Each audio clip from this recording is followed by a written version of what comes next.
স্বয়ং সেনাবাহিনী প্রধান জেনারেল ওয়াকারুজ্জামানের উপস্থিতিতে হওয়া এই অফিসার্স অ্যাড্রেস অনুষ্ঠানে তিনি দেশের চলমান পরিস্থিতি, নিরাপত্তা এবং ভবিষ্যতের দিক নির্দেশনা নিয়ে খোলামেলা কথা বলেছেন। সেনাপ্রধান স্পষ্ট বার্তা দিয়েছেন যে দেশ জুড়ে বিরাজমান মব সহিংসতা বা আইন শৃঙ্খলার অবনতি সেনাবাহিনী আর সহ্য করবে না। তিনি বলেন, এই আইন শৃঙ্খলার অবনতি অসামাজিক উপাদান এবং কিছু রাজনৈতিক দলের সমর্থকদের অপরাধমূলক কর্মকাণ্ড ও হত্যাযজ্ঞ ঘটাতে উৎসাহিত করেছে। বাংলাদেশের ও বাংলাদেশের বাইরের একাধিক গণমাধ্যমে এই বৈঠকের খবর প্রকাশিত হয়েছে। সেসব খবর থেকে জানা যাচ্ছে বৈঠকে দেশের কয়েকটি মূল সংকটের কথা তুলে ধরা হয়েছে এবং সরকারি কিছু সিদ্ধান্তের সমালোচনাও করা হয়েছে। সবচেয়ে আলোচিত বিষয় ছিল তথাকথিত মানবিক করিডোর প্রস্তাব এবং যত দ্রুত সম্ভব একটি নির্বাচিত সরকারের কাছে ক্ষমতা হস্তান্তরের প্রয়োজনীয়তা। সেনাবাহিনীর প্রধান জেনারেল ওয়াকারুজ্জামান ডিসেম্বরকে নির্বাচনের সম্ভাব্য সময়সীমা হিসেবে উল্লেখ করেছেন। আর বৈঠকে নো করিডোর বা রাখাইনকে করিডোর না দেওয়ার কথা বলা হয়েছে। বাংলাদেশের ঢাকায় সেনা সদর দপ্তরের হেলমেট হলে নিয়মিত কার্যক্রমের অংশ হিসেবে সেনা কর্মকর্তাদের উদ্দেশ্যে ভাষণ দিয়েছিলেন সেনাপ্রধান। তখন থেকে এই অফিসার্স অ্যাড্রেস বৈঠক বিশেষ গুরুত্ব বহন করে। 21 মে দেশের সাম্প্রতিক পরিস্থিতি নিয়ে আলোচনার জন্য সেনা প্রাঙ্গণে আবারও অফিসার্স অ্যাড্রেস বৈঠক অনুষ্ঠিত হয়েছে। বৈঠকে সকল সেনা কর্মকর্তা উপস্থিত ছিলেন পূর্ণ যুদ্ধ পোশাক বা কমব্যাট ড্রেসে। সভায় বেসামরিক প্রশাসনের সহায়তায় নিয়োজিতরা ছাড়া ঢাকায় অবস্থানরত সকল সেনা কর্মকর্তা সরাসরি উপস্থিত ছিলেন। অন্যান্য গ্যারিসনে থাকা কর্মকর্তারা ভার্চুয়ালি যুক্ত হন। জাতিসংঘ শান্তিরক্ষা মিশনে থাকা কর্মকর্তারাও এতে অংশ নেন। সকাল 10:30টায় শুরু হওয়া বৈঠকে প্রায় 30 মিনিটের সূচনা বক্তব্যে জেনারেল ওয়াকার সশস্ত্র বাহিনীর নিরলস সেবা ও জাতীয় স্থিতিশীলতায় অবদানের প্রশংসা করেন। তবে তিনি দুঃখ প্রকাশ করে বলেন, গত 5 আগস্ট থেকে সেনাবাহিনীর নিরবিচ্ছিন্ন প্রচেষ্টা সত্ত্বেও কিছু মহল তার ও তার বাহিনীর বিরুদ্ধে অযৌক্তিকভাবে অভিযোগ তুলছে। বৈঠকে যোগ দেওয়া এক জ্যেষ্ঠ কর্মকর্তা বলেন, সেনাপ্রধান সতর্ক করেছেন যে দেশি বিদেশি স্বার্থান্বেষী গোষ্ঠী সংকটকে উস্কে দিচ্ছে এবং পরিস্থিতিকে নিজেদের স্বার্থে কাজে লাগানোর চেষ্টা করছে। এরপর প্রায় 1 ঘন্টা 15 মিনিট প্রশ্নোত্তর পর্ব দিয়ে গঠিত হয়েছিল অনুষ্ঠানটি। অনুষ্ঠানে কর্মকর্তারা মব সংস্কৃতি, আইন শৃঙ্খলা পরিস্থিতি, জুলাই আগস্টের হত্যাকাণ্ড নিয়ে জাতিসংঘের অনুসন্ধান প্রতিবেদন, নিজেদের প্রশিক্ষণ, অন্তর্বর্তী সরকার সংস্কার কার্যক্রম এবং চট্টগ্রাম বন্দর ঘিরে কৌশলগত বিষয় নিয়ে প্রশ্ন করেন। একাধিক সূত্র থেকে পাওয়া তথ্য অনুযায়ী এই বৈঠক থেকে সেনাপ্রধান জেনারেল ওয়াকারুজ্জামান যে মূল বার্তাগুলো দিয়েছেন তা অত্যন্ত স্পষ্ট। সেগুলো হলো, কোনো করিডোর হবে না, কারণ মানবিক করিডোরের মতো স্পর্শকাতর বিষয়ে কোনো সিদ্ধান্ত বর্তমান সরকারের এখতিয়ারে নেই। এটি কেবল নির্বাচিত সরকারের কাজ। যত দ্রুত সম্ভব, বিশেষ করে ডিসেম্বরের মধ্যে একটি গ্রহণযোগ্য নির্বাচনের মাধ্যমে নির্বাচিত সরকারের কাছে ক্ষমতা হস্তান্তর করতে হবে। এটি দেশের স্থিতিশীলতা এবং প্রতিরক্ষা প্রস্তুতির জন্য জরুরি। আইন শৃঙ্খলা পরিস্থিতি স্বাভাবিক রাখতে হবে এবং মব সহিংসতা সহ্য করা হবে না। সেনাবাহিনী দেশ ও জনগণের কোনো ক্ষতি হয় এমন কিছু করবে না এবং কাউকে করতে দিবে না। জাতীয় সার্বভৌমত্ব বিষয়ে কোনো কম্প্রোমাইজ হবে না। সেনাবাহিনীকে নিরপেক্ষ ও সততার সাথে দায়িত্ব পালন করতে হবে এবং মজলুমদের অধিকার রক্ষা করতে হবে। বৈঠকের অন্যতম প্রধান এবং সবচেয়ে আলোচিত বিষয় ছিল মিয়ানমারের যুদ্ধ বিধ্বস্ত রাখাইন রাজ্যের জন্য প্রস্তাবিত মানবিক করিডোর।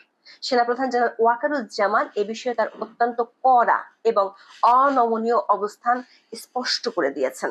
সেনাপ্রধান দৃঢ়ভাবে জানিয়েছেন যে বাংলাদেশ মিয়ানমার সীমান্তে কোনো মানবিক করিডোর হবে না। তিনি স্পষ্টভাবে একজন অফিসারের প্রশ্নের উত্তরে বলেছেন, there will be no corridor. এমনকি এই বিষয়টি নিয়ে তিনি অত্যন্ত শক্তিশালী ভাষা ব্যবহার করে বলেছেন, নো ব্লাডি করিডোর বিজনেস। তিনি উল্লেখ করেন, মানবিক করিডোরের মতো সংবেদনশীল ও ঝুঁকিপূর্ণ সিদ্ধান্ত নেওয়ার এখতিয়ার বর্তমান সরকারের নেই। শুধুমাত্র একটি নির্বাচিত রাজনৈতিক সরকারই যথাযথ পদ্ধতি অনুসরণ করে এরূপ সিদ্ধান্ত নিতে পারে। বৈঠকের আলোচনায় উঠে এসেছে, বর্তমান অন্তর্বর্তীকালীন সরকার এ বিষয়ে সশস্ত্র বাহিনীকে অন্ধকারে রেখেছে। করিডোর নিয়ে সরকার কি করছে তা সেনাবাহিনীর রামু ডিভিশনকে জানানো হচ্ছে না। সরকার কি ভাবছে বা দেশকে একটি প্রক্সি যুদ্ধের দিকে ঠেলে দিচ্ছে কিনা এ বিষয়ে সরকার স্পষ্টভাবে কিছুই জানাচ্ছে না, এমন বক্তব্য উঠে আসে সভায়। জানিয়ে ঊর্ধ্বতন সামরিক কর্মকর্তারা স্পষ্ট হতাশার কথা জানান। গাজীপুরে অনেক গার্মেন্টস বন্ধ হলেও সে বিষয়ে নবম পদাতিক ডিভিশনকে কিছুই জানানো হয়নি বলে জানানো হয় সভায়। গুরুত্বপূর্ণ বিষয় হলো উপস্থিত হাজারের বেশি কর্মকর্তার সবাই এই ইস্যুতে সেনা প্রধানের প্রতি পূর্ণ সমর্থন ব্যক্ত করেছেন এবং যে কোনো আদেশে প্রস্তুত থাকার কথাও জানিয়েছেন। এর অর্থ হলো অধিকাংশ জেনারেল অফিসার কমান্ডিং বা জিওসি সেনা প্রধানের পাশে রয়েছেন। এই বৈঠকের আরেকটি অত্যন্ত গুরুত্বপূর্ণ আলোচ্য বিষয় ছিল যত দ্রুত সম্ভব আগামী জাতীয় সংসদ নির্বাচনের আয়োজনের পক্ষে সেনা সদস্যদের মত প্রকাশ করা। সেনাপ্রধান নির্বাচনের জন্য ডিসেম্বরকে একটি সম্ভাব্য সময়সীমা হিসেবে উল্লেখ করেছেন। সেনাপ্রধান জেনারেল ওয়াকার স্পষ্ট ভাষায় বলেছেন 2026 সালের শুরুতে একটি নির্বাচিত সরকারের দায়িত্ব নেওয়া উচিত এবং আরো কঠোরভাবে বলেছেন নির্বাচন অবশ্যই ডিসেম্বরের মধ্যে হতে হবে। তিনি মনে করেন শুধুমাত্র একটি নির্বাচিত সরকারই দেশের গতিপথ নির্ধারণ করতে পারবে এমন কোনো প্রশাসন নয় যা জনগণের কাছে জবাবদিহি করে না। প্রশ্ন হলো কেন সেনাপ্রধান জেনারেল ওয়াকার এত দ্রুত নির্বাচন চাচ্ছেন?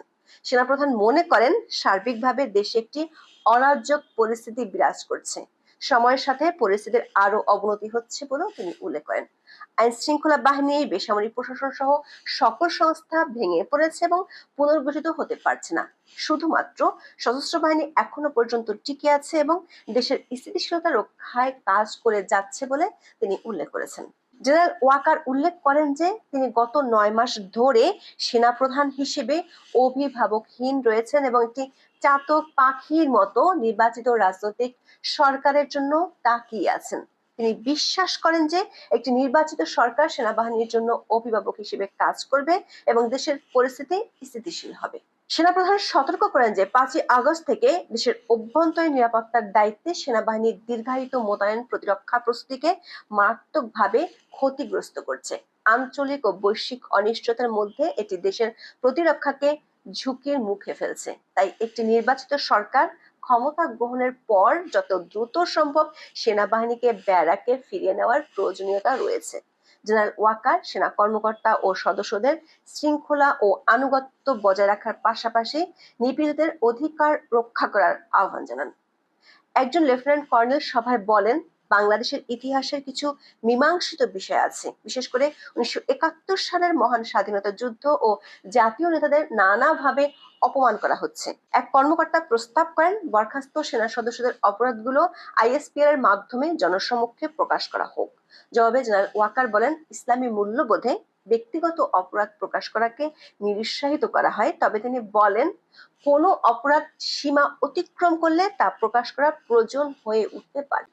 দর্শক, গত কিছুদিন ধরে করিডোর নিয়ে সরকার ও সেনাবাহিনীর মধ্যকার একটি দূরত্বের কথা শোনা যাচ্ছিল। সে প্রেক্ষিতে অফিসার্স অ্যাড্রেসের বৈঠকে উঠে আসা বক্তব্যগুলো স্পষ্টতই সেনা দপ্তরের ঐক্যতার বার্তা দেয়, যেটি দেশের জন্য ভালো, কিন্তু হয়তো ডক্টর ইউনূস সরকারের জন্য বিব্রতকর।